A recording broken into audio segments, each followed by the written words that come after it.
The alien girl offered her sleeping bag to the human. What happened next was surprising. The moon's surface was a jagged expanse of frozen rock and snow, stretching in every direction with no sign of life. No warmth, no movement, no hope.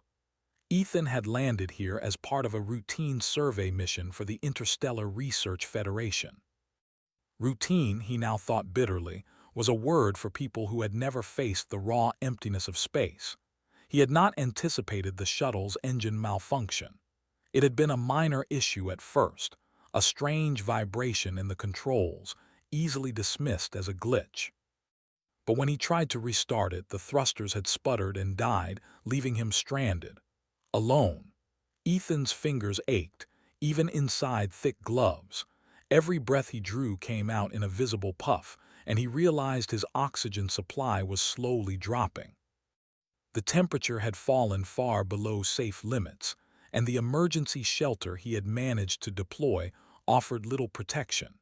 Shivering uncontrollably, he crouched against a rock and wrapped his arms around himself, trying to preserve what little warmth he had.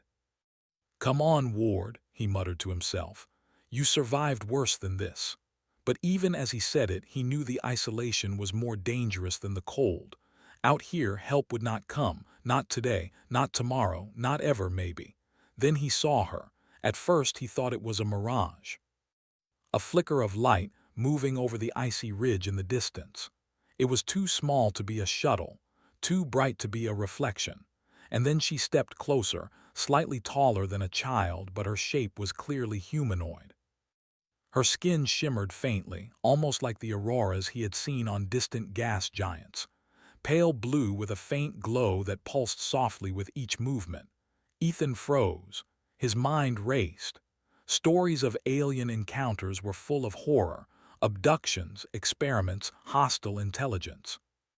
And yet there she was, standing calmly, holding a compact bundle of fabric, a sleeping bag.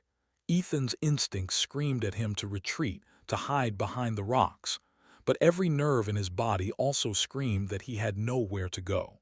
His survival depended on making a choice. The girl, he guessed she was about 10 or 12 years old by human standards, took a careful step forward, then another, and finally stopped a few meters away. She lowered the sleeping bag to the snow, gesturing toward it. Ethan blinked. You want me to take it?" he asked, his voice cracking in the freezing air. The girl nodded, tilting her head slightly, her glowing eyes wide and calm. She did not speak. Perhaps she did not use words. Perhaps she did not have to. He hesitated. Every instinct told him not to trust her, yet every second spent outside was slowly leeching away his life. Hypothermia would take him long before he could decide whether she was friend or foe. Ethan swallowed hard. "All right," he said. He took a cautious step forward, then another until he stood over the sleeping bag.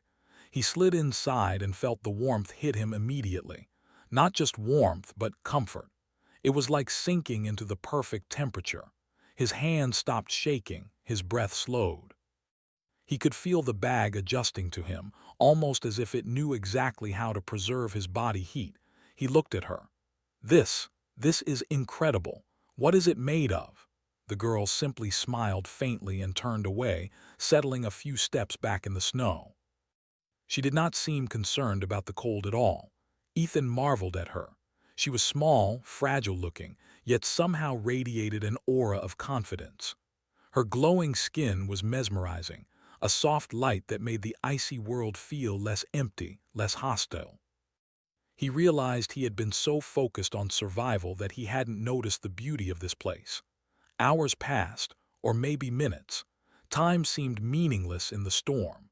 Outside, the wind howled like a living thing, battering rocks and snow against the frozen ground.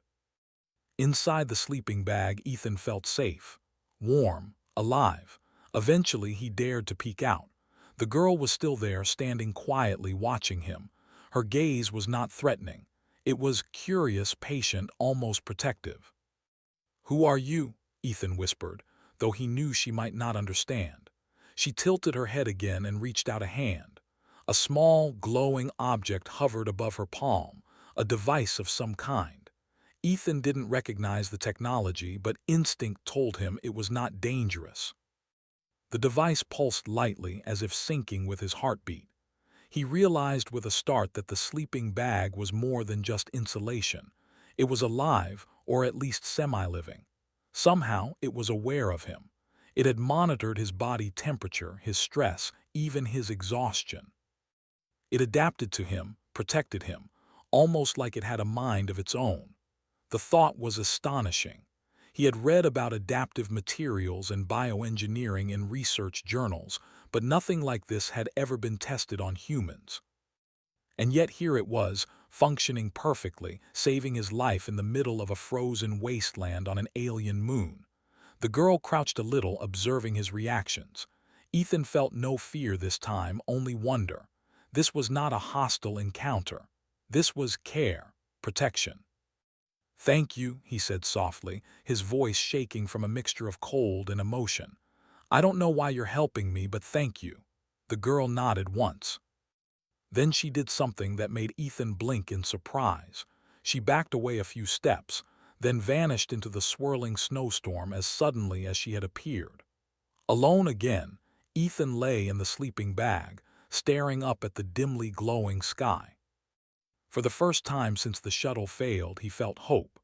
Somehow, this small alien girl had reminded him that even in the coldest, loneliest corners of the galaxy, kindness could exist.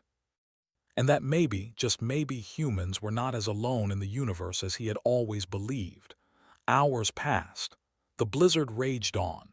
Ethan drifted in and out of sleep, wrapped in the bag's adaptive warmth. His dreams were strange and vivid. He dreamt of glowing cities carved into ice, of beings who communicated without words, of strange forests of crystal that hummed with life. And through it all, the girl appeared, guiding him, smiling at him, her presence reassuring. When he awoke, the storm had lessened. The snow still fell lightly, but the wind had died down. Ethan crawled out of the sleeping bag, feeling stronger than he had in days. His body ached, but he felt alive, alert, ready to face whatever came next. And then he saw her again. She was waiting for him at the edge of the ridge, no sleeping bag this time, no glowing device in hand. She simply looked at him and gestured. Ethan understood immediately. She wanted him to follow. Every instinct screamed at him to run, to retreat to the shuttle and hide. But something in her eyes told him it was safe. It was more than safe, it was an invitation. He took a deep breath, tightened the straps on his suit, and stepped forward. Each foot crunching against the snow felt heavier than the last, but he didn't stop. He moved toward her, and as he did, the frozen landscape seemed less threatening, less empty. The girl led him to a small cavern at the base of a ridge. It was hidden, almost invisible against the ice, but its entrance glowed faintly, as if welcoming them. Inside, the walls shimmered with embedded crystals that cast soft light across the floor. It was warm here, the air breathable and slightly humid, a sharp contrast to the outside cold. Ethan's jaw dropped. This is incredible," he whispered. How is this possible?" The girl smiled. This time he thought he understood a little more. She was not just saving him. She was showing him something important. He stepped inside, and the door of ice sealed quietly behind them. For the first time since he had landed on Kalara 7, Ethan felt truly safe. And he had no idea what the night would bring, or what secrets this mysterious alien girl might reveal. But one thing was certain. His life had already changed forever. The cavern's soft light wrapped around Ethan like a warm blanket. The ice door had sealed behind him, and the outside storm had faded into a dull roar, distant and harmless. His boots crunched over smooth crystal floors as he took tentative steps forward. The alien girl, Lyra, floated a few steps ahead, her faint glow illuminating the path. Ethan's mind raced. What is this place? How is it alive? And why is she helping me? He had survived the night in the adaptive sleeping bag, but that had been only the beginning. Now he was in a world far stranger than any human had seen before. The walls of the cavern shimmered with embedded crystals, refracting light into colors Ethan couldn't name. Some glowed softly like living lanterns. Others pulsed gently as if responding to his heartbeat. "Is this real?" Ethan asked, his voice echoing softly. Lyra stopped and turned toward him. For the first time, she raised her hands in a motion that looked almost like an invitation. Then, without a word, she pressed her hand against the nearest crystal. The crystal pulsed brighter, sending a ripple of light across the cavern walls. Ethan felt a faint tingle running through his body, not painful but strange, like the crystals were touching his thoughts. He shivered, not from cold but from awe. "This place," he whispered. "It's incredible. How can you live here?" Lyra tilted her head slightly and gestured for him to follow deeper into the cavern. Ethan obeyed. Each step brought him to a new wonder. Walls carved into intricate patterns, glowing symbols he didn't recognize, and streams of light that moved like liquid across the floors. At the far end of the cavern, a larger room opened up, revealing a cluster of structures that looked like small towers, but made entirely of glowing crystal. He stopped in his tracks. "Are those houses?" Lyra smiled faintly and pointed to one of the towers. Then she extended both hands and slowly drew a line from one tower to another, as if showing him the connections between them. Ethan realized that this was not just a living space. It was a small settlement, carefully hidden under the ice, alive in a way humans had never imagined. And then he noticed something else. A faint humming filled the air, a sound that seemed to vibrate in his chest. It was not noise, it was music, soft and layered, almost like the pulse of a heartbeat. He felt calmer than he had in days, almost as if the cavern itself were welcoming him. Lyra's eyes glowed brighter, and she extended a small, spherical device. Ethan took it cautiously. The sphere projected holographic images into the air, rotating shapes, glowing maps of stars, and diagrams of strange machinery. He frowned. "Are these star charts?" The sphere pulsed in response. Then suddenly, images of humans appeared, faces, activities, objects he recognized. Ethan blinked. It was as if Lyra's people had been observing humans, studying them. "You've been watching humans?" Ethan asked quietly. Lyra nodded, tilting her head.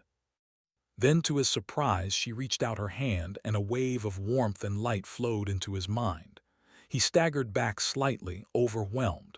Then came a voice, not spoken aloud but inside his head. "We have watched your kind. We wanted to see if you are worthy." Ethan's mind raced. "Worthy of what?" the voice continued. "We value compassion, we value courage, and we value ingenuity, traits your species has, even in small measure." Ethan swallowed hard. "So, the sleeping bag, it wasn't just to keep me alive?" "No," the voice replied. "It was a test, a measure of your trust and patience. You did not hesitate to accept help.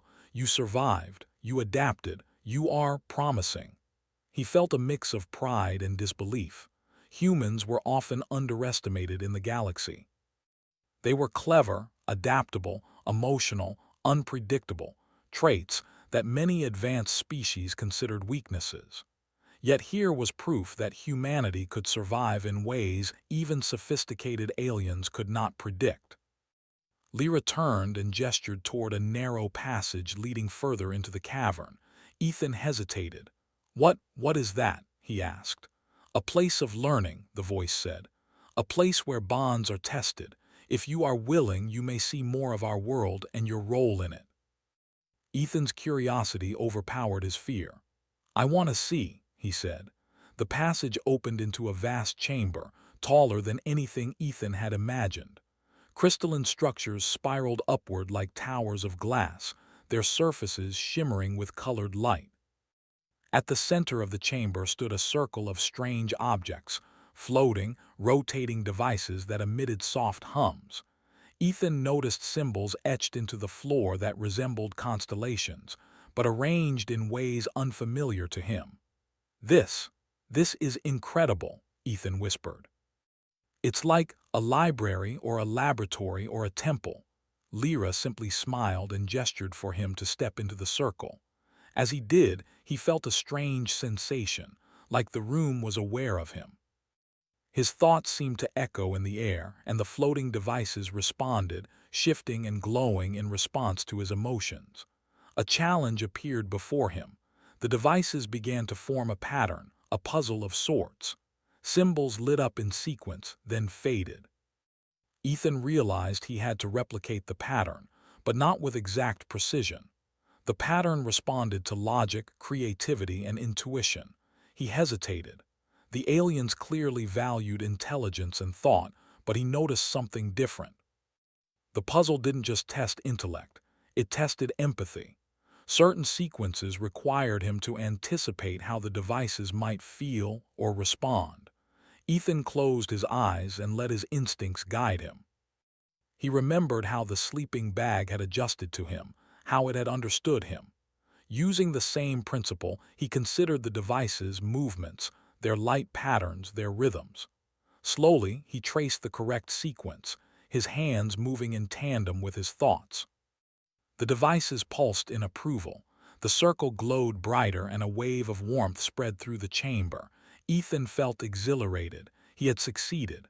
Lyra stepped forward, her glowing eyes bright with approval. "You see," the voice said, "your mind is not only clever, it is compassionate. It can adapt. It can create solutions we do not always anticipate. This is why we value your kind." Ethan nodded, still catching his breath. He realized this was more than a test. It was an introduction to a partnership. These beings were not hostile. They were cautious, studying him to see if humans could be allies, contributors, friends. As he absorbed this revelation, Lyra led him deeper into the chamber. They reached a platform suspended above a small pool of glowing liquid. Reflections danced across the crystalline walls, casting rainbow-like patterns everywhere. On the platform were objects Ethan could barely comprehend: small machines, devices that seemed to defy gravity, and holographic panels showing star systems in motion. "This is incredible," he breathed. "All of this, hidden beneath ice and humans have never known." Lyra nodded. Then she did something unexpected. She extended her hand and placed it gently on his shoulder. Another wave of warmth flowed into him, and suddenly he felt a connection, not just to her but to the entire place. He could sense the flow of energy, the subtle pulse of life within the crystals, the rhythm of the floating devices. He realized that this world was alive in its own way. "We hope your people will join us," the voice said. "We hope they will see what humans can offer: compassion, courage, and creativity. But first, you must return and survive. Learn, teach, grow. Show that your kind is worthy of trust." Ethan nodded, understanding the weight of the responsibility. He had come here as a stranded human, vulnerable and alone. Now he carried knowledge and insight that could change humanity's place in the galaxy. As they prepared to leave the chamber, Lyra handed him a small, compact device. It resembled a mini version of the adaptive sleeping bag. She did not explain its function, but Ethan instinctively understood. It was a gift, a symbol of trust, and perhaps a tool to help him in the challenges ahead. Before leaving, Ethan paused and looked back at the chamber. The glowing structures, the floating devices, the subtle music. It was a place beyond human imagination, a place that challenged every notion of reality he had ever known. And yet, he felt honored to witness it. Stepping out of the cavern, he realized that the storm had passed entirely. The sky above Kalara 7 was clear, revealing a sea of stars, more dazzling than any view he had ever seen from Earth orbit. He took a deep breath, feeling both small and infinitely significant at the same time. Lyra gestured toward the ridge again, silently guiding him back toward the outpost. But Ethan's mind was elsewhere. He was thinking about what he had learned, what he had witnessed, and the responsibility now resting on his shoulders. Humans could be underestimated, overlooked, dismissed, but here, in this hidden alien world, he had proven that they could be remarkable. As he trudged through the snow, his new device securely attached to his pack, Ethan realized one truth more powerful than any survival skill or technology. Humans were not just survivors. They were innovators, dreamers, and allies in ways that even the most advanced species might not predict. And he was going to make sure they proved it. The frozen moon of Kalara 7 stretched endlessly beneath the stars, a silent world of ice and shadows. Yet inside Ethan Ward, something had changed. He had faced the blizzard, survived thanks to the alien girl's mysterious sleeping bag, and uncovered a hidden civilization beneath the ice. Now, he carried knowledge and understanding that could alter humanity's place in the galaxy. Lyra floated beside him as they climbed a narrow ridge, her faint glow casting a soft light on the snow. The air was crisp, almost pleasant, a sharp contrast to the storm that had nearly claimed him before. Ethan adjusted the small device Lyra had given him, a compact, adaptive sleeping bag that pulsed lightly, as if alive. He could feel its warmth synchronizing with his body. Somehow, he knew it would be more than just a sleeping tool. "You are ready," Lyra said, her voice calm but firm, not spoken aloud but inside his mind as before. Ethan nodded. I think I understand now. It's not just about survival, it's about proving that humans can contribute, that we matter." "Yes," the voice in his head replied. "You must show courage, creativity, and compassion. That is what your kind brings to the universe." They reached the top of the ridge, and Lyra gestured toward a large plateau below. There, a vast arena-like structure waited, crystal platforms suspended over glowing liquid, floating devices hovering and spinning, and luminous symbols etched into the ground. This was the final challenge, the culmination of everything Ethan had learned. Ethan felt a twinge of fear but also excitement. Every step in this strange alien world had tested him, and now he would face the ultimate test. Lyra guided him to the center of the arena. "The challenge," she said telepathically, "is not only for skill or strength. It is for insight, for understanding, for seeing what others do not." Ethan took a deep breath. Around him, the floating devices began to shift, forming patterns and symbols. Unlike before, this challenge was dynamic. The symbols changed constantly, reacting to his thoughts, his emotions, even his intuition. He realized immediately that purely logical solutions would fail. He would have to think like a human, but also like a bridge between species. The first trial appeared, a sequence of lights that required him to press certain panels in order. He tried to apply logic at first, but the patterns kept shifting. Then he remembered the sleeping bag, how it had adapted to him. "Maybe I need to trust my instincts," he thought. Closing his eyes for a moment, he let his intuition guide his hands. The lights aligned. The first stage passed. Encouraged, he moved to the second trial. This time, he had to direct energy streams to floating crystals scattered across the arena. Each crystal reacted differently. Some pulsed stronger when he approached calmly, others only when he acted decisively. He realized the task was designed to test emotional intelligence. Ethan hesitated. He had always relied on logic and training, but now he had to combine thought with feeling. Slowly, he began to observe the subtle rhythms of the crystals. He moved gently at first, then faster, letting the crystal's responses guide him. Step by step, he solved the puzzle, feeling a thrill of connection, not just to the objects, but to the alien energy that permeated the arena. The final trial loomed, a massive, rotating device with panels of shifting symbols, glowing brighter than the rest. This was clearly the ultimate test. Ethan realized the challenge was no longer about manipulating objects. It was about insight, creativity, and compassion. He had to consider not only the mechanics, but the needs of the alien systems themselves.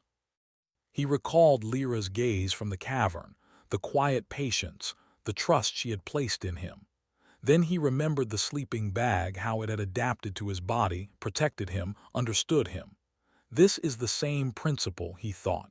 I need to understand the system, not force it. Ethan studied the rotating device carefully. Symbols flashed and moved rhythmically, as if trying to communicate. He noticed small patterns, subtle pulses and shifts that hinted at what the system wanted. Instead of pressing panels randomly, he began to anticipate the flow, adjusting his movements in harmony with the rotations. Slowly, the device slowed, lights aligning into a perfect circle. A wave of warmth spread through the arena. The floating crystals and panels glowed brighter than ever. Ethan stepped back, breathing heavily, realizing he had completed the final challenge. Lyra's glow intensified, pulsing in rhythm with the devices. "You see," the voice said in his mind, "you have succeeded because you are human. Your kind combines logic, creativity, and empathy in ways we cannot predict. That is why we value you." Ethan felt a surge of pride and relief. He had faced impossible challenges, alien systems, and an entirely unfamiliar environment, and he had adapted, thrived, and succeeded. Then Lyra moved closer, placing a hand on his shoulder. The touch sent a warmth through him deeper than the sleeping bag could provide. A soft glow spread from her hand into his chest, as if transferring something intangible: trust, understanding, respect. "The universe is larger than your people imagine," the voice said. "But now you know that humanity is capable of more than you realize. Your kind can survive, innovate, and inspire. You can be allies, partners, and teachers. The sleeping bag, the tests, they were just the beginning." Ethan nodded. He understood. Humanity was often underestimated. Others saw humans as unpredictable, emotional, or weak. But in moments like this, facing the unknown, trusting instincts, showing compassion, they were stronger than most species. Lyra guided him back toward the entrance of the arena. Outside, the sky above Kylara 7 glimmered with stars. The ice glowed faintly, reflecting the alien energy from below. Ethan's pack contained the adaptive sleeping bag, a symbol of trust and a tool he knew would save lives in the future. "Will I see you again?" he asked. She tilted her head, a faint smile spreading across her glowing face. Then she raised her hand and disappeared into the icy horizon, leaving only a faint trail of light behind her. Ethan watched her vanish, then turned his gaze to the stars. He felt a mix of awe and determination. His experience on Kylara 7 was no longer just a personal survival story, it was a revelation. Humans could do incredible things. They could survive the coldest, most hostile places in the galaxy. They could build trust, adapt to unknown challenges, and solve problems in ways no other species might anticipate. As he began the long trek back to his shuttle, Ethan reflected on everything he had learned. The cavern, the city, the floating devices, and the tests, they had all been lessons. Lessons not just about survival, but about human potential. And he knew that when humanity reached further into the stars, these lessons would matter. The shuttle was still buried under snow, but Ethan no longer felt desperation. He had survived impossible conditions before, and he carried knowledge, tools, and confidence to guide him now. More than that, he carried a new understanding of what humans could be: adaptable, creative, compassionate. Days passed as he repaired his shuttle with limited tools, using insights he had gained from observing Lyra's people. The adaptive sleeping bag helped him survive long nights and extreme conditions, while the patterns he had learned in the cavern guided his problem-solving in ways that felt almost instinctual. Finally, the shuttle thrusters roared to life. Ethan climbed aboard, watching the icy world fade beneath him. But in his mind, he carried Kylara 7 with him, the glowing crystals, the floating devices, the trust of a small alien girl who had believed in him. And he carried a promise: humanity would not waste the opportunity he had been given. Humans would reach further, explore more, and prove that even species underestimated by the galaxy could become extraordinary. As he punched coordinates for the nearest research station, Ethan smiled. The universe was vast, full of mysteries and challenges, But he was no longer afraid. He knew that humanity, resourceful, courageous, and compassionate, was ready. Lyra's gift, the sleeping bag, pulsed lightly against his back. It was more than a tool. It was a symbol, a reminder, a seed for what was possible when trust and ingenuity came together. Ethan realized that the most surprising thing about the encounter was not her gift, or even the city beneath the ice, but the truth about humans themselves. They were stronger, smarter, and more capable than anyone, alien or human, could have predicted. And the stars awaited.